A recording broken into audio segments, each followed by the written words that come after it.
বাদানুবাদ, তর্কাতর্কি, ধাক্কাধাক্কি,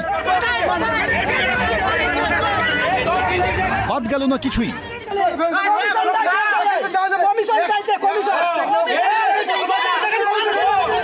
মালদার হরিশ্চন্দ্রপুরে বিজেপির একাংশের বিরুদ্ধে রাস্তা তৈরিতে কাটমানি নেওয়ার অভিযোগ তুলল বিজেপিরই আরেক গোষ্ঠী। হরিশ্চন্দ্রপুর ১ নম্বর ব্লকের তুলসীহাটা গ্রাম পঞ্চায়েতে ২৫টি আসন, ৭টি আসন জেতে তৃণমূল, ৪টি কংগ্রেস, ৬টি বিজেপি এবং ৮টি পায় সিপিএম। ৩ দলের জোটে প্রধান নির্বাচিত হন সিপিএমের এবং উপপ্রধান পায় বিজেপি। এই পঞ্চায়েতের বিজেপি সদস্যরাই রাস্তার কাজ নিয়ে পরস্পরের বিরুদ্ধে অভিযোগ তোলেন। তৈরি হয় হাতাহাতির পরিস্থিতি। এখানে টিএমসির কালচারের কিছু মানুষ এবং ঠিকাদারের কিছু চামচা ছেলে এসে ঝামেলা পাকাচ্ছে এবং গ্রামবাসীকে উস্কাচ্ছে। কি দেখলেন? দেখছি যে কাজটা নিম্নমানের হচ্ছে। কত ইঞ্চি ঢালাই হচ্ছে এখানে? হচ্ছে 3 ইঞ্চি ঢালাই হচ্ছে, কোথাও 4 ইঞ্চি ঢালাই হচ্ছে, কোথাও 5 ইঞ্চি। কত কিলোমিটার রাস্তা এটা? রাস্তাটা মোটামুটি 2.5 কিলোমিটার রাস্তা। তাহলে কি দুর্নীতি হচ্ছে এই রাস্তায়? দুর্নীতি এখানে চরমভাবে যুক্ত আছে টিএমসির দালালরা এবং টিএমসির সমস্ত গুন্ডারা এই রাস্তাকে সন্ত্রস্ত করে রেখেছে এই এলাকাকে। কালকে আমি ওখানে দেখতে গিয়েছিলাম, দেখি যে মানে 6 ইঞ্চি থেকে 7 ইঞ্চি পর্যন্ত ঢালাইটা করছিল। আমি যতক্ষণ ছিলাম ওখানে আমি দেখলাম, যতক্ষণ আমি ছিলাম তার আগে যেটা করেছিল ঢালাই ওটা একটু মানে নিম্নমানের করেছিল কাজটা। তারপরে আমি যাওয়ার পরে তারপরে সঠিকভাবে কাজটা হয়েছে। সব মিলিয়ে এন্টালি আনন্দপুরের পর বিজেপির গোষ্ঠীদ্বন্দ্বের ছবি দেখা গেল মালদার হরিশ্চন্দ্রপুরে।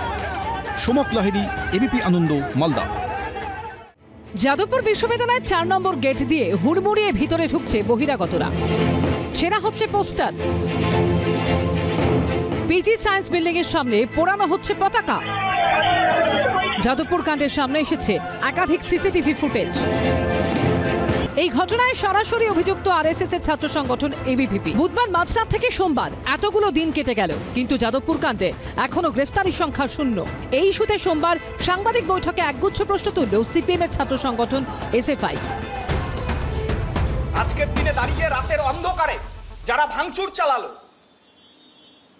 সিসিটিভি ফুটেজে তাদের দেখা গেল, তাদের গ্রেপ্তার করা হলো না কেন? উত্তর নেই। যাদবপুর বিশ্ববিদ্যালয় একটা এফআইআর করতে কেন 37 ঘন্টা লেগে গেল? সোমবার দুপুর 3টে শিয়ালদা থেকে কলেজ স্ট্রিট পর্যন্ত মিছিল করে এসএফআই, ডিএসও সহ একাধিক বাম ছাত্র সংগঠন। মামলা করে বামপন্থীদের রোকা যায়নি, যাবে না।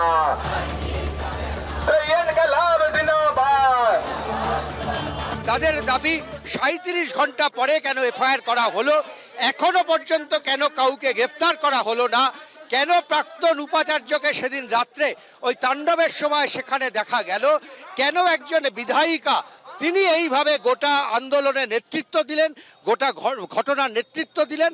মূলত এই প্রশ্নগুলোকে সামনে রেখেই তারা মিছিল করছেন। এনটিএ, এনইপি এই সবের মাধ্যমে দেশের শিক্ষা ব্যবস্থাকে ধ্বংস করা হচ্ছে, বাতিল করতে হবে।